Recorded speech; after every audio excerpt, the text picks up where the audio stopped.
7 menit, 8 menit. Lanjut ya. Iya 5 menit. Alhamdulillah.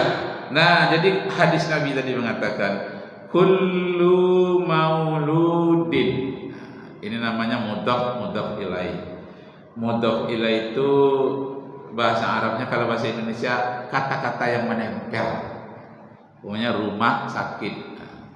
Menempel antara kata rumah dengan sakit, artinya rumah yang disediakan untuk orang sakit. Kolam renang. Satu kolam yang disediakan untuk berenang. Itu namanya kata berdepet, kata majmuk dalam bahasa Indonesia. Dalam bahasa Arab namanya mudhaf dan mudhaf ilaih. Satu kata bersandar kepada kata yang lain.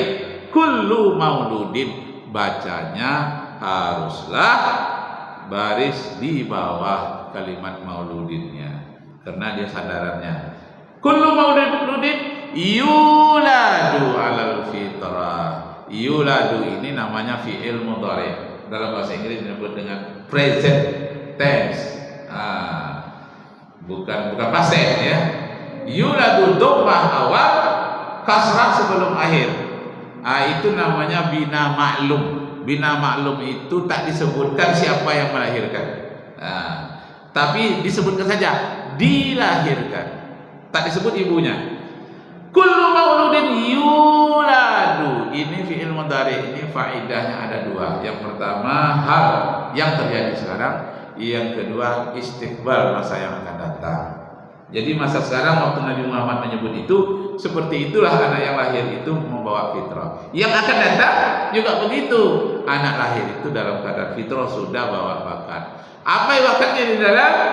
Khilqatun asliyah. Kejadian semula jadi, kata orang Malaysia.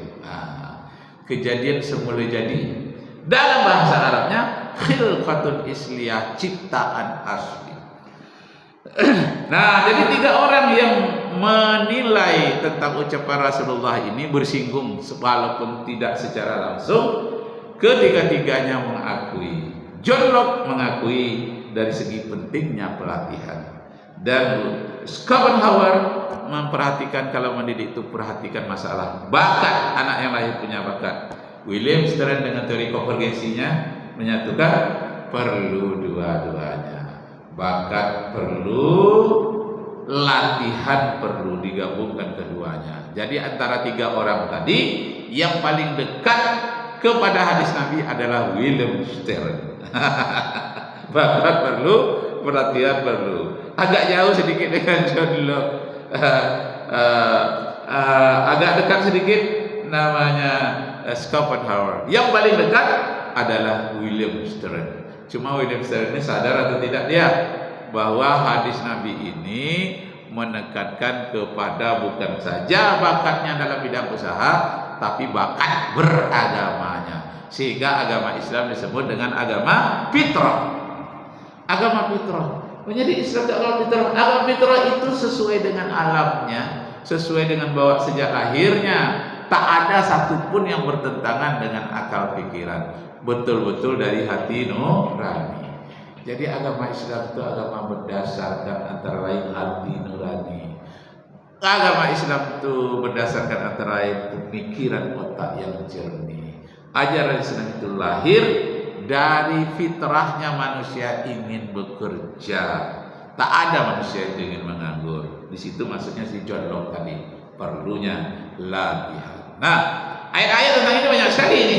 Ayat-ayat Al-Quran Al-Karim yang berkaitan dengan perlunya kita beramal, perlunya kita bekerja, sangat penting sekali. Jadi kesimpulannya Nabi Muhammad SAW, lihat mulai dari awal dia tak terpengaruh oleh lingkungannya. Dalam bahasa Arabnya lingkungan itu al-bi'ah.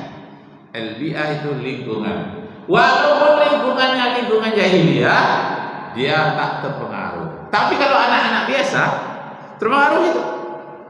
Apalagi dalam pengajaran bahasa. Kalau kita mendidik bagi pengajaran bahasa, buatlah lingkungan itu seperti yang ada di negara itu. Kenapa orang sampai 9 tahun belajar bahasa Inggris tidak pandai-pandai bahasa Inggris? Karena dia belajar bahasa Inggris tidak di lingkungan orang yang berbahasa Inggris. Lingkungannya tidak mendukung, nanti pulang hilang. Iya. Saya ketemu di Jakarta, sudah S2, jurusan bahasa Inggris. Ketika mau dikasih orang Barat, dia minta tolong dengan saya. Mr. Rakib, help me please. English language, the foreign language, orang bahasa asing. Dia minta tolong saya, padahal saya sarjana agama. Dia jurusan bahasa Inggris. Kenapa begitu? Saya katakan, what happened? Why you? Apa yang terjadi pada dirimu? Saya katanya belajar bahasa Inggris itu tidak di lingkungan Inggris dan tidak belajar tentang conversation, percakapan sehari-hari. Saya hanya belajar bahasa Inggris itu hanya melalui translate, terjemahan saja. Ahli saya dalam penerjemahan, tapi ketika berkomunikasi, saya kebingungan katanya. Karena dia S2 dalam bahasa Inggris, saya tanyalah dalam bahasa Inggris. Bingung dia menjawab. Pakai bahasa Indonesia saja lah Pak katanya. Bertanya katanya. Kebetulan dia dari Padang lah. Dia sudah umurnya sudah berapa gitu. Sudah hampir 60 lah, lama. Kalau sekarang bagus. Sehingga ada kampung namanya kampung Inggris. Tujuannya apa? Supaya lingkungannya itu menjadi penyumbang kepada dia dalam menggunakan kosakata atau vocabulary di dalam bahasa Inggris. Nah gitu juga kalau mau belajar bahasa Arab, buat lingkungannya seperti di Arab. Pohon kayu itu namanya, buat dalam bahasa Arab apanya, as-sajarah apa, mangga apa, manja gitu kan. Karena tidak dirubah, cuma logatnya saja beda. Buatlah nanti ada pondok-pondokan kecil, buat apa namanya di dalam bahasa Arab. Buat lingkungannya itu seperti Arab. Nah, akan lengket tubuhnya. Begitu besarnya pengaruh lingkungan. Jadi orang yang berada di sini ada masjid, ada di sini ada madrasah, di sini ada orang yasin wirid pengajian, maka dia spiritualnya naik. Kenapa? Didukung oleh lingkungannya. Nah, kesimpulannya Pak Ibu Ustaz, kaum muslimin yang berbahagia, kita mencontoh Nabi Muhammad SAW harus utuh. Jangan kita berdosa seperti perguruan tinggi sekarang. 7 juta orang menganggur, sarjana. S2 3 orang. S2 3 orang menganggur, sarjana. Kenapa? Karena tidak mengambil keterampilan untuk hidup yang ada di lingkungannya. Jadi boleh kita ahli antropologi, ahli bahasa, tapi keterampilan dasar jangan lupa. Nanti kalau kesarjanaannya itu tidak diterima, perguruan tinggi dosen-dosen sudah penuh, mau masuk BUMN pegawai sudah penuh, bahkan ada PHK lagi pengurangan. Bagaimana caranya itu?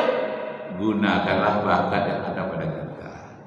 Kalau saya tak berniat dulu Pak untuk jadi pegawai negeri. Saya ini tukang jahit.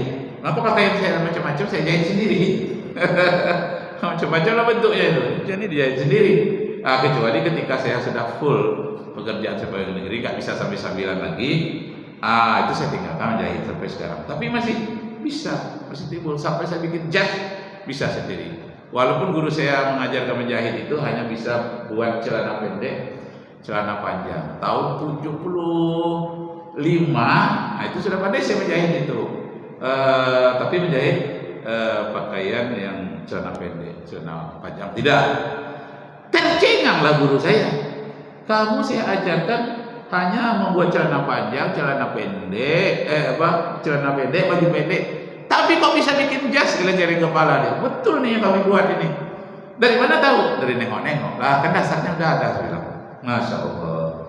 Gitulah kalau orang berpendidikan, yang orang sekolah ya. Murid-murid saya yang dulu nggak ada yang sekolah. Saya ajar apa yang saya ajarkan itu yang dapatnya. Dia ajarkan dapat celana pendek, baju pendek, itu yang dapat dia. Kamu katanya. Saya ajarkan baju pendek dan celana pendek, malah bisa bikin jas. Kenapa bisa? Ya saya kembangkan lah. Saya lihat itu Ocu menggunting-gunting jas. Saya nengok itu saya bilang. Ini saya buat sendiri, tidak nanya lagi. Di bolak-baliknya jas yang sudah saya buat, tengok di dalam, keluar. Wih, tidak ada salah. Pas katanya. Masya Allah, lanjutkanlah katanya. Tapi sayangnya saya harus berangkat dari Bengkina ke Pekanbaru, harus kuliah. Keterampilan itu saya buat sebagian. Nah, jadi kesimpulannya Bapak Ibu yang terhormat, perhatikan bakat anak kita Pak Ibu. Perhatikan latihannya, duanya itu. Perhatikan juga lingkungannya. Kalau lingkungan itu ada minuman keras, ada judinya, terseret jadi anak-anak kita. Untuk membentuk lingkungan itu di pesantren maka anak tak boleh melihat HP, hanya boleh sekali seminggu. Kenapa? HP ini sangat mengganggu. Jangan kepada anak-anak. Ibu-ibu aja masak terganggu itu. Kena nonton HP dengan Ayu Ting Ting lah di situ, melihat berita Palestina macam-macam, masak pun kadang-kadang terlambat. Tapi nak ibu-ibu di sikul, ibu-ibu yang terlambat di sana itu, ibu-ibunya baik-baik semua ya. Alhamdulillah. Nah, besok kita ketemu lagi apa yang kita hormat. Semoga Allah meridai kita. Maaf dan terima kasih. Wabillahi taufiq wal hidayah. Wassalamualaikum warahmatullahi wabarakatuh. Waalaikumsalam warahmatullahi wabarakatuh. Wah, silakan Pak, tutup Pak. Mana siapa tadi? Fadil. Ayo kau Pak kerajin.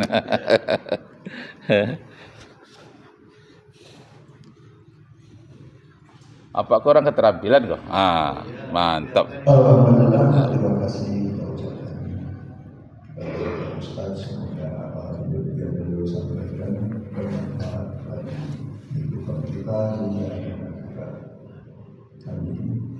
Tadi Bapak dan Ibu BLK tadi sedikit Pak.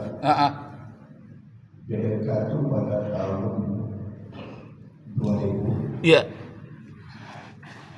itu dari pusat diserahkan ke daerah waktu ototan. Itu waktu dari pusat diserahkan di ototan sehingga dikelola oleh Pemprov di zaman saya saja. Kemudian kelemahan kita itu selalu diregenerasi. Pada tahun 2000 karena pimpinan ini mungkin namanya hadisnya, kalau menurut saya hadisnya waktu zaman Hasan Sumar diletakkan orang yang bukan ahli. Masya Allah. Gawat jadi itu. Jadi kemampuannya hanya instan saja. Yang saya tahu. Kemudian BLK ini sudah dibangun dengan biaya besar oleh Bapak Rusli Zainal. Iya. Sebenarnya dia diserahkan di pusat tanpa ada persetujuan dari DPR. Masya Allah. Padahal kalau penyerahan ini harus koordinasi dengan antara Pemprov dengan DPR. Akhirnya sekarang ini terbengkalai pada tahun 2000. Jadi selama 4 tahun kegiatan itu mulai menurun. Yang diserahkan itu BLK-nya itu provinsi dengan Dumai. Dumai itu dulu belum ada BLK.